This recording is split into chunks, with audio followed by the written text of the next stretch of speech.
I rolled into the driveway at 6:30, same as every weekday. 43 today, another trip around the sun complete, another shift at the logistics center behind me. I wasn't anticipating anything extravagant. Dinner, maybe. A simple cake if I was lucky. That would have been more than enough. But the second I pushed through the front door, I understood this evening wouldn't be ordinary.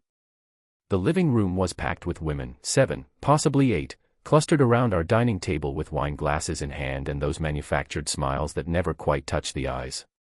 I recognized most of them from Christine's yoga classes and that professional networking circle she'd joined 12 months back. "Hey," I said, dropping my keys on the entry table. "Didn't realize we were hosting tonight." Christine rose from her seat, smoothing the fabric of her dress, the pricey one I'd noticed on last month's credit card statement. $200 for a home birthday dinner seemed excessive. "Surprise," she announced, though her tone carried an edge rather than celebration. "We're throwing a little gathering for your birthday." The women exchanged knowing glances around the table. Several were smirking. I headed to the kitchen and grabbed a beer from the refrigerator, not my preferred brand, but it was cold enough. When I returned, every set of eyes was locked on me. "So," Christine said, projecting her voice to ensure everyone heard, "I've been doing a lot of thinking lately about our relationship, about what needs to change moving forward." I took a pull from the bottle, said nothing, just observed. "Starting immediately, we're establishing some new guidelines," she continued, actually pulling out her phone with prepared notes. "First, you need to request permission before making any plans with your friends. I need to know your location and who you're spending time with." One of her friends nodded enthusiastically. "Boundaries are absolutely essential." "Second," Christine pressed on, "you need to step up around the house. I shouldn't have to remind you to clean or handle laundry. You should anticipate these needs." I nearly laughed.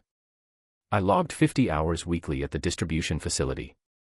She worked 25 hours at a boutique, part-time with a flexible schedule, but apparently I was the one shirking household responsibilities. "And third," she said, pausing for dramatic effect, "you need to increase your financial contributions. I'm exhausted from feeling like I'm carrying this household on my shoulders." That statement caught my attention. I set the beer bottle down on the coffee table. "Increase my financial contributions," I repeated slowly. "Yes. We need to function as equal partners." The friends were all nodding in agreement now. One of them, Madison, I think, actually began clapping. Within moments, they were all applauding as if Christine had just delivered some groundbreaking motivational speech. "My husband needed this conversation too," one friend volunteered. "Absolutely," another added. "Men don't comprehend unless you're direct." I studied each face around that table, the self-satisfied expressions, the superiority complex, the absolute conviction that they were right and I was fundamentally wrong.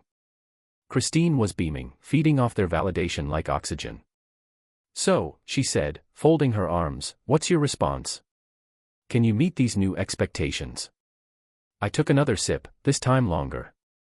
Then I placed the bottle down and smiled calmly. "I think," I said deliberately, "that I have an announcement of my own to share." The room grew quieter. Christine's smile wavered slightly. "But first," I continued, standing up, "I need to retrieve some documents from my office. Give me 5 minutes." I walked down the hallway, hearing confused murmurs behind me. Someone asked Christine what I was talking about. She said she had no idea, but her voice had lost some of that earlier confidence. In my office, I opened the filing cabinet, third drawer down. The folder was precisely where I'd placed it 3 days earlier when I'd finally compiled everything together: bank statements, credit card bills, screenshots, receipts. All of it organized chronologically, all of it irrefutable. I'd been waiting for the right moment.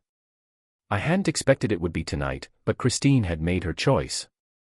She wanted to humiliate me in front of her social circle, transform my birthday into some kind of power move. Fine. I could work with that. I grabbed the folder and returned to the living room. All eyes turned as I settled back onto the couch, folder resting in my lap. "All right," I said, looking directly at Christine. "Let's discuss rules and contributions and equality. I think everyone here deserves to understand the complete picture." Christine's face went pale. "What are you doing?" she asked. I opened the folder. Just making my announcement, like I promised. The room was completely silent now. No more smirking. No more knowing glances. Just tension hanging thick in the air. And the truth was about to make everyone at that table extremely uncomfortable. I pulled the first document from the folder, bank statements from our joint checking account covering 3 months, highlighted in yellow where it mattered most. So, Christine mentioned I need to increase my financial contributions, I said, scanning the faces around the table. Let's break that down for everyone present. I held up the first statement. This is September. My paycheck, $2,100 after taxes, deposited on the 15th. Her paycheck, $740, deposited on the 20th. Christine shot to her feet. Stop this. This is private information. You made it public when you announced your rules in front of your friends, I said evenly. Take a seat. She didn't sit. But she didn't leave either. I continued. Rent on this apartment is $1,300 monthly. I pay it every single month from my account. I pulled out another statement. Utilities average $200. I pay that as well. Car insurance for both vehicles, $180. Also me. Madison, the one who'd clapped first, was now staring intently at her wine glass, enthusiasm noticeably absent. Groceries, I went on, pulling out credit card statements. I handle the shopping every Sunday. $150 to $200 weekly. That's my card. I spread the receipts across the coffee table like a hand of cards. And before anyone asks, yes, I cook most of the dinners too. Monday through Thursday minimum, because I arrive home first. This is humiliating, Christine said, her voice shaking. On your birthday, you're doing this. Oh, we're just getting started, I replied. October statement. My check, same amount. Your check, $740. But look at this. I pointed to specific line items. $470 at Nordstrom. $320 at that downtown boutique. $215 at the spa. One of the friends, Riley, I think, shifted uncomfortably in her chair. I work hard for my money, Christine said defensively. I deserve to treat myself. Absolutely, I agreed. With your money, not mine. But that's not even the interesting part. I pulled out my phone, opened the screenshots folder. See, about 4 months ago, I noticed you were going out frequently. Tuesday lunches, Thursday afternoon coffee meetings. You said it was networking, building professional connections. Christine's face went from pale to ashen. Networking is important, one of her friends offered weekly. It is, I nodded. Except these weren't networking meetings. I held up my phone, displayed the first screenshot. Text messages between Christine and someone named Marcus. Do you want to tell them who Marcus is, or should I? You went through my phone, she shouted. That's a violation of my privacy. Your phone was open on the kitchen counter, I said. You received a message while you were in the shower. It popped up on the screen. I didn't have to search through anything. It was just sitting there. The message on the screen read, "Can't wait to see you Thursday." Same place. Marcus Bennett, I said to the room. Used to work with Christine at her previous job. They'd been meeting up regularly for the past 4 months. Every Tuesday, every Thursday, sometimes Saturdays when I'm working overtime. We're just friends, Christine insisted, but her voice cracked. Friends, I repeated. Let me show you the receipts, then.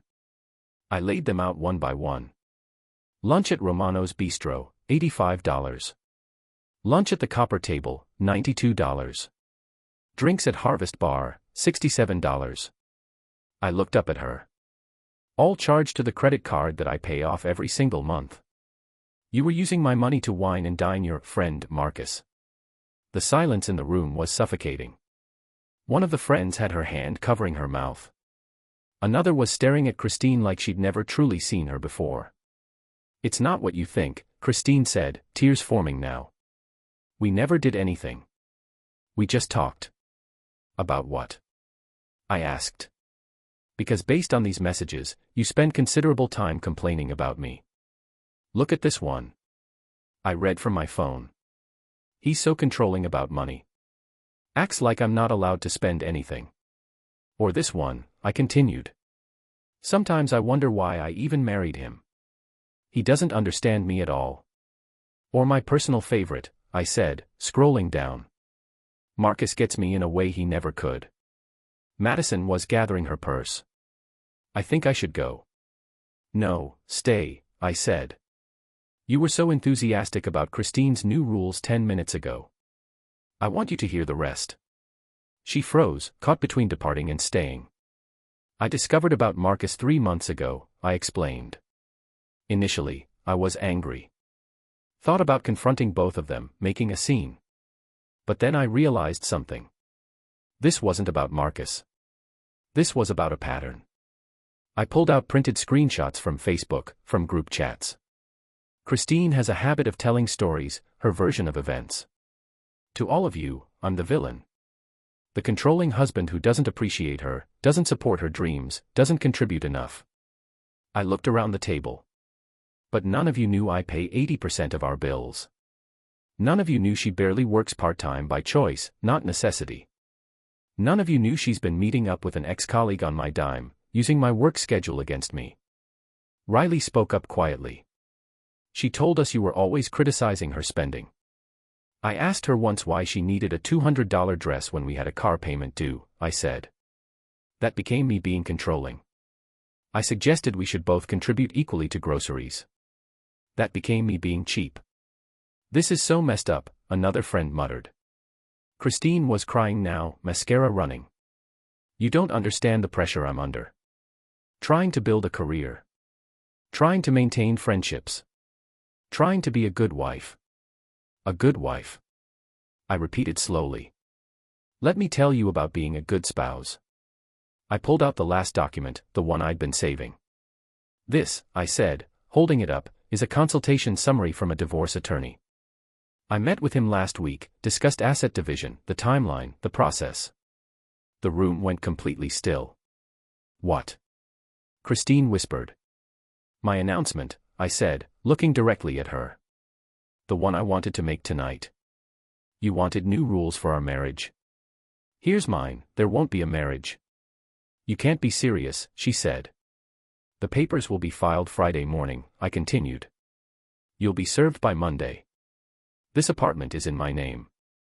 Inheritance money from my uncle helped with the down payment. You'll need to find somewhere else to stay within 30 days. One of the friends stood up abruptly. I'm sorry. I'm so sorry. We didn't know. She never told us any of this. Another joined her. Yeah, this is messed up. I feel awful for how we treated you tonight. Christine looked at them desperately. Wait, you're leaving. You're supposed to be my friends. You lied to us, Madison said quietly. About everything. We thought we were supporting you through a difficult marriage, but you were just using us to validate treating him like garbage. Riley walked over to me. I went through something similar with my ex-husband. He did the same thing, twisted every story to make me look bad. I'm really sorry we bought into it. One by one, her friends stood up, grabbing their coats and purses.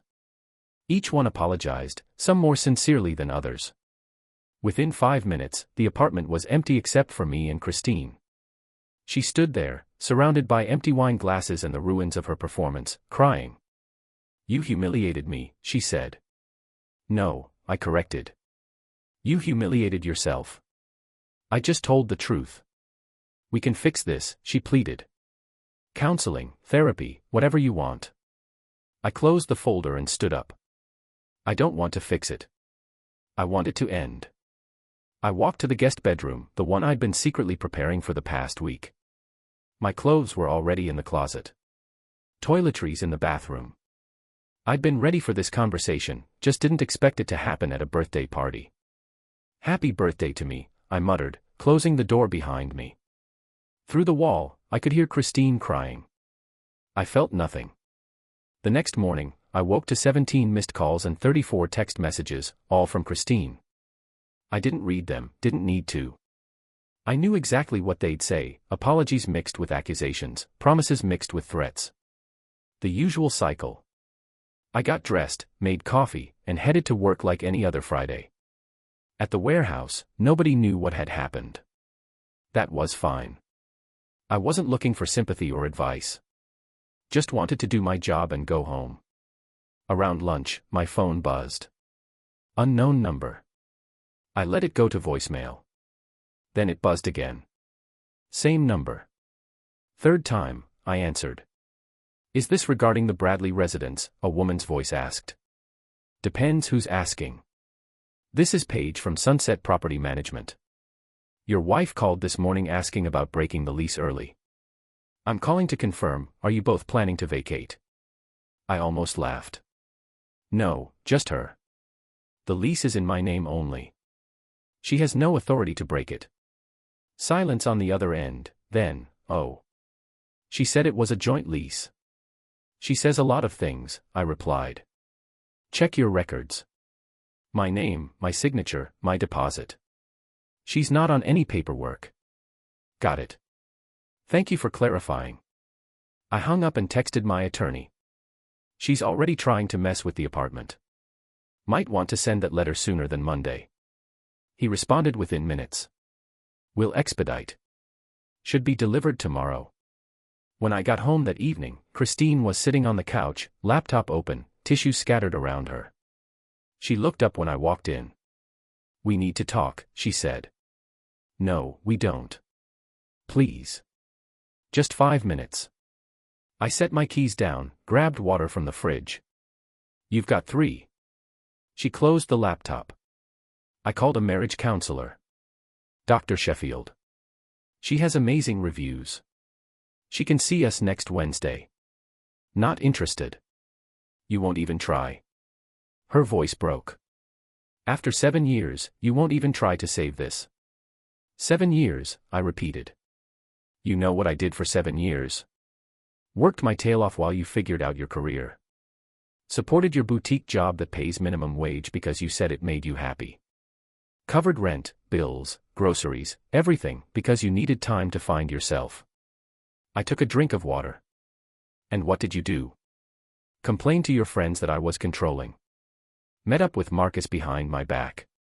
Spent money we didn't have, then had the nerve to announce rules for me at my own birthday party. I made mistakes, she admitted. But you're not perfect either. You shut me out emotionally. You never want to talk about feelings. Because every time I brought up something that bothered me, you turned it into an argument about how I was attacking you, I said. I mentioned the credit card bill once, and you didn't talk to me for 3 days. She looked away. That's not fair.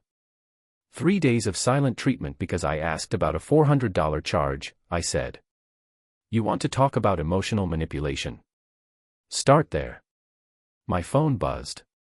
Text from Riley, one of Christine's friends from last night. Hey, I know this is weird, but I wanted to reach out. What happened last night has been bothering me. Can we talk sometime? I showed Christine the screen. Your friend wants to talk to me. Her face went red. Don't you dare. Dare what? Have a conversation. You don't get to control who I talk to anymore. She's my friend. Was your friend, I corrected.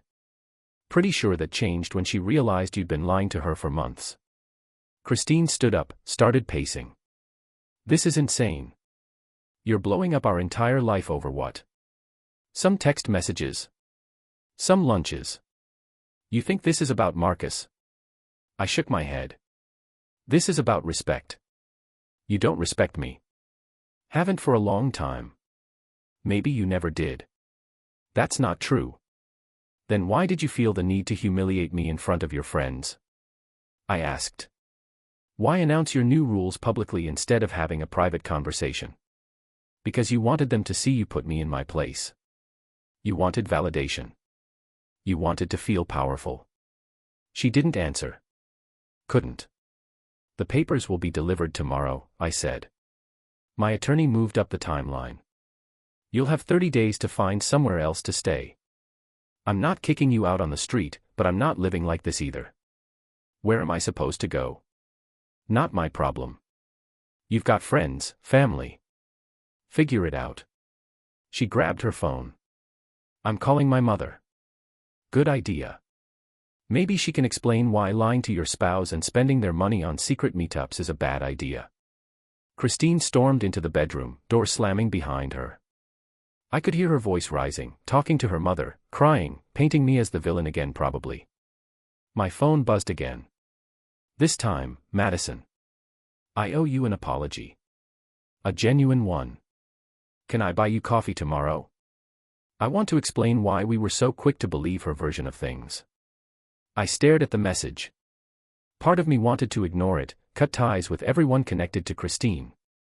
But another part was curious, why had they been so ready to applaud her little performance? I texted back, tomorrow, 11. Corner Brew on 5th. Thank you. See you then. The bedroom door opened. Christine came out, phone still in her hand, eyes puffy. My mom wants to talk to you. Tell her hi. She wants to mediate. Help us work through this. I laughed. Actually laughed. Your mother, who thinks I'm not good enough for you, who told you at our wedding that you were settling, wants to mediate our divorce. Pass. You heard that. I was standing 10 feet away. She wasn't exactly whispering. Christine's face crumpled. I defended you. After she said it, I pointed out. You didn't shut it down immediately. You waited to see if anyone else agreed first.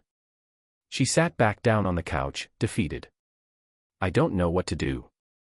Start looking for apartments, I suggested. You've got 30 days.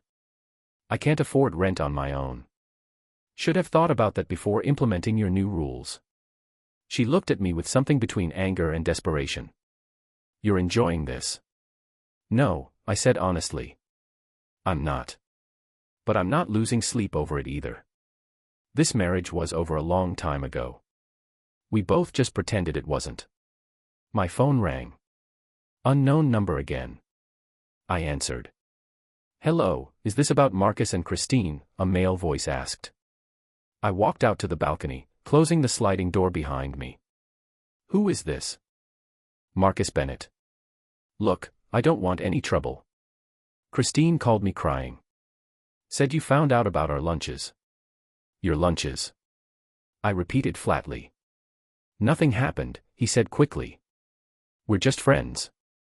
I'm married. I've got 2 kids. It was innocent. Does your wife know about these innocent lunches? Silence. That's what I thought, I said. Here's the thing, Marcus. I don't care if you slept with her or not. What I care about is that my wife was spending my money to meet up with you while lying to me about where she was. That's enough. Man, I'm sorry. I didn't know the situation. She made it sound like you two were practically separated. We weren't. But we are now. Look, I'm going to stop talking to her. Cut contact completely. I don't need this drama in my life. Smart move, I said, and hung up. Through the glass, I could see Christine watching me from the couch. When I came back inside, she asked, was that him? Yeah. What did he say? That he's done. You're on your own. She looked like I'd slapped her. He said that. Basically. Turns out when things get complicated, people disappear. She put her face in her hands. Everything's falling apart. No, I corrected. Everything fell apart months ago. You're just noticing now. I grabbed my laptop and sat at the kitchen table, started browsing apartments online, looking for something smaller, cheaper. I could downsize, save money, start fresh. Christine watched me from the couch. You're really doing this? I really am. What about counseling? What about trying? I tried for 7 years, I said without looking up. Your turn to try something new. Like honesty. Like accountability. Like being single. She didn't respond, just sat there, surrounded by her tissues and her tears and the consequences of her choices. My phone buzzed one more time. Riley again. Madison told me you're meeting her tomorrow. Can I come too? I think we owe you more than just an apology. I thought about it for a moment, then replied, sure. 11, Corner Brew. This wasn't how I'd expected my 43rd birthday week to go. But sitting there, apartment hunting, divorce papers in motion, Christine finally silent on the couch, I felt something I hadn't felt in years. Peace. Not happiness. Not yet. But peace. And that was enough for now. Saturday morning, I walked into Corner Brew 10 minutes early, ordered black coffee, found a table near the window. The place smelled like fresh pastries and espresso, Saturday morning crowd filing in for their caffeine fix. Madison arrived first, looking nervous. She was carrying a folder, which seemed odd for a coffee apology. "Thanks for meeting me," she said, sitting down. "I wasn't sure you'd actually show." "I'm curious," I admitted. "Why the sudden change of heart?" She opened her folder before answering. Inside were printed screenshots, text messages. "Because after I got home Thursday night, I couldn't sleep. I kept thinking about what Christine had told us versus what you showed us. So I went through my phone." She slid the first screenshot across the table. "This is from 6 months ago. Christine texting our group chat about how you refused to let her buy a new couch." I read it. According to the message, I'd apparently thrown a fit over her wanting to redecorate, called her wasteful, said the furniture was fine. "What's the actual story?" Madison asked.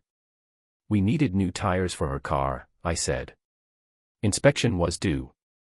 I suggested we hold off on the couch for a month until the next paycheck. She agreed at the time, then apparently went and told you all I was controlling." Madison nodded slowly. "That's what I figured." Riley walked in then, saw us at the table, ordered her coffee, and joined us. "Morning." "Morning," I replied. Madison showed Riley the screenshots.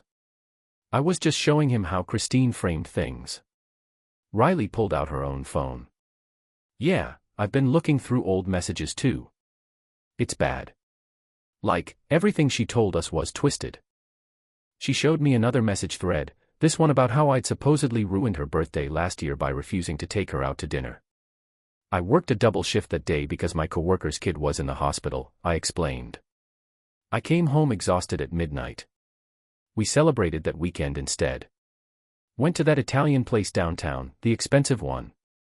Cost me $160. She never mentioned any of that," Riley said quietly.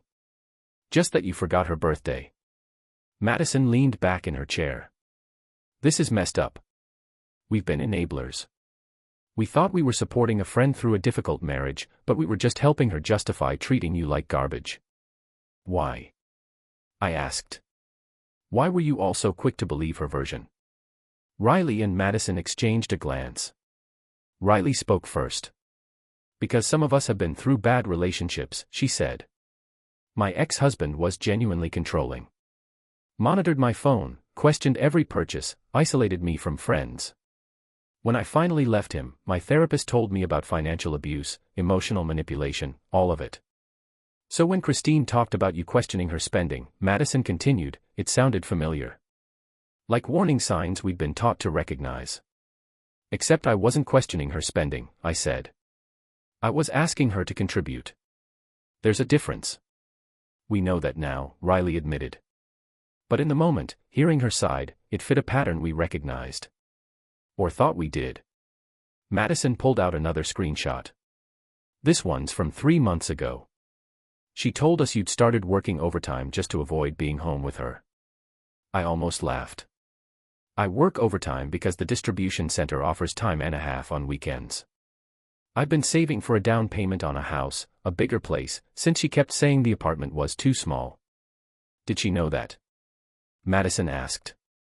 "I told her every time I picked up an extra shift. Even showed her the savings account balance once.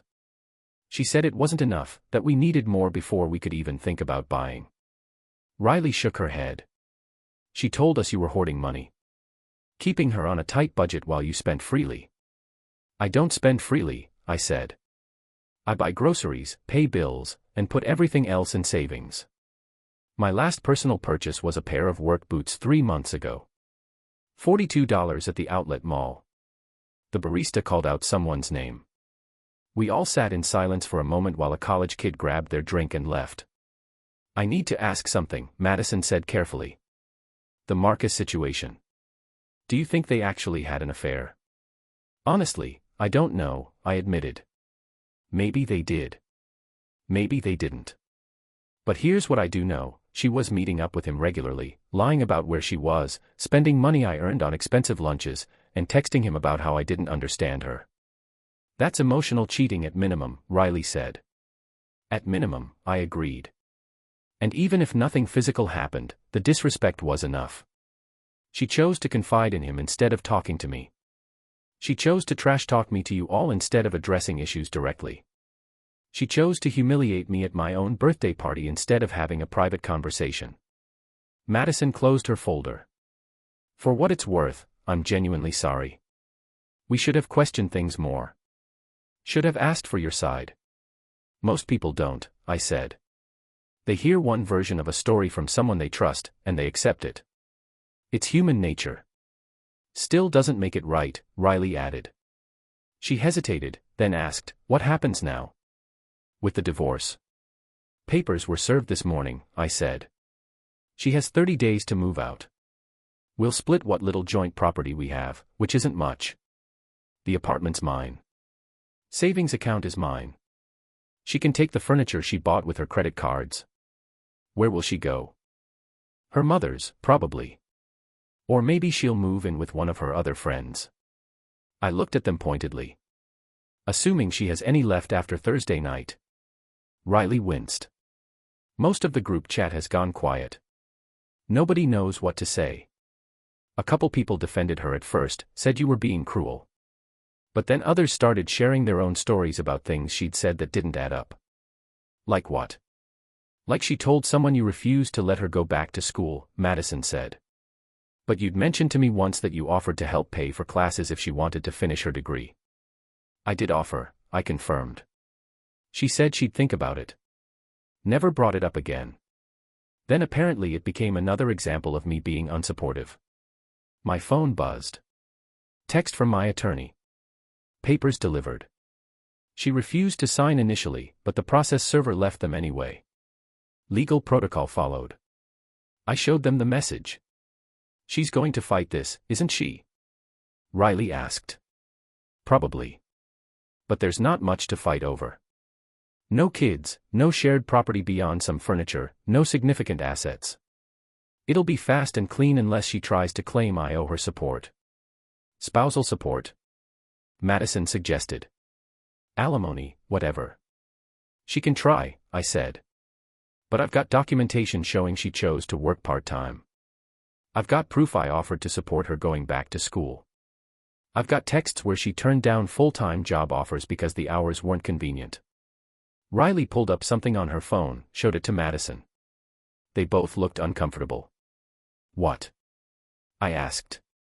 Christine just posted on social media, Riley said, turning the phone so I could see. The post was vague but pointed, when you give everything to someone and they throw it away over one mistake. Feeling heartbroken, broken heart. Comments were already rolling in, friends asking if she was okay, offering support, saying whoever hurt her didn't deserve her. She's not mentioning your name, Madison noted. But everyone who knows you both will know who she's talking about. Let her, I said. I'm not getting into a social media war. People who matter know the truth. Everyone else can think what they want. You're not going to defend yourself? Riley asked. Why would I?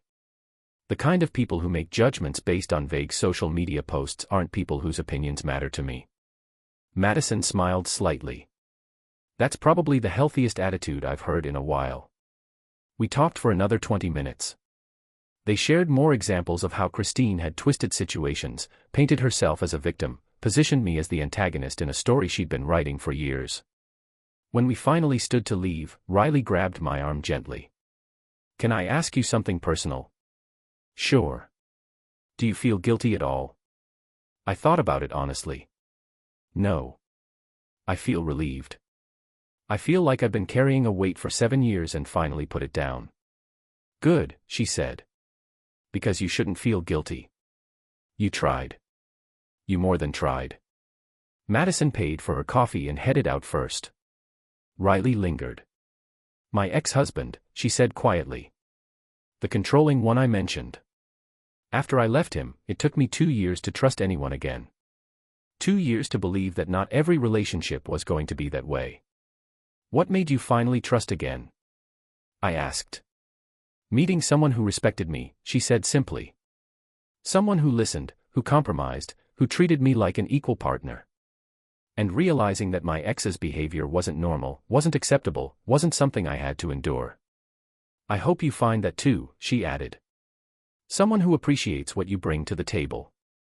Thanks, I said. She smiled and left. I sat back down, finished my coffee, watched people walk by outside, couples holding hands, friends laughing, dogs pulling their owners down the sidewalk. My phone buzzed again. Christine this time. Madison and Riley told me they met with you. You're turning my friends against me. This is exactly the kind of manipulative behavior I was talking about.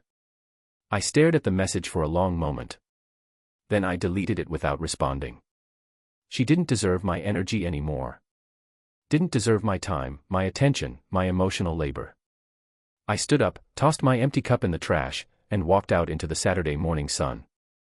For the first time in years, I had plans that didn't involve managing Christine's feelings or walking on eggshells or wondering what version of me she was complaining about to her friends. I was going to the hardware store. Then I was going to repaint the guest bedroom, make it actually mine. Small steps toward a bigger life. And I was taking them alone, on my own terms. Finally. 2 weeks into the separation, Christine finally hired an attorney. I knew because mine called me Tuesday afternoon while I was on lunch break. She's claiming she's entitled to half the value of the apartment, he said. Also requesting temporary spousal support. I almost choked on my sandwich. Based on what? Based on her contributing to the household during your marriage by working part-time and, well, spending more than she earned.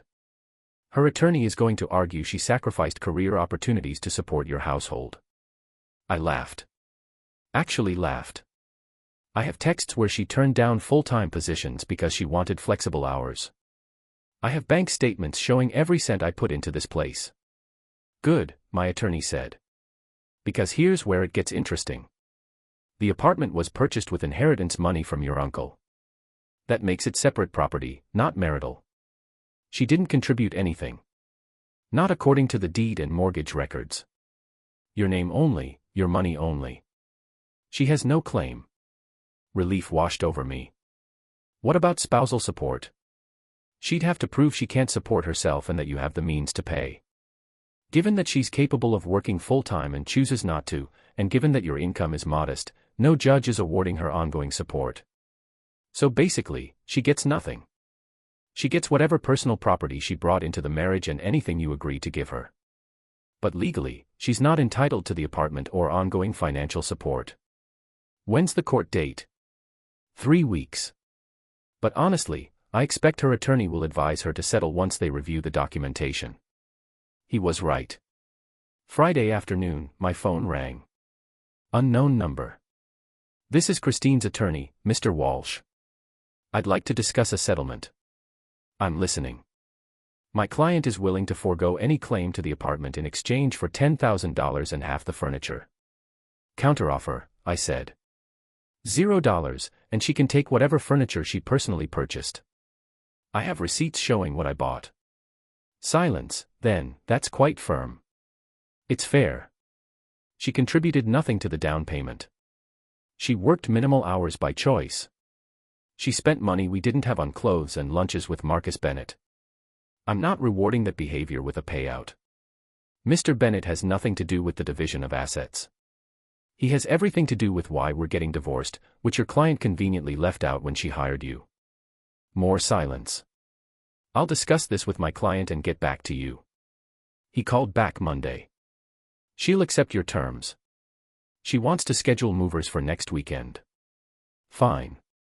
I'll be out of the apartment that day. She can take what's hers. The following Saturday, I stayed at a buddy's place while Christine and her mother cleared out her belongings. When I came back Sunday evening, the apartment was half empty, couch gone, decorative pieces gone, kitchen table gone. But it was mine. Completely, legally, finally mine. I ordered pizza, sat on the floor, ate dinner in the quiet. My phone buzzed. Text from Riley. Heard the settlement went through. How are you doing? Good. Really good, actually. Glad to hear it. You deserve peace. I looked around the sparse apartment. No more walking on eggshells. No more managing someone else's emotions. No more wondering what version of events was being shared behind my back. Just silence. Space. Possibility. I texted back, yeah, I think I finally found it. 6 months later, I was standing in my apartment on my 44th birthday. The place looked completely different now.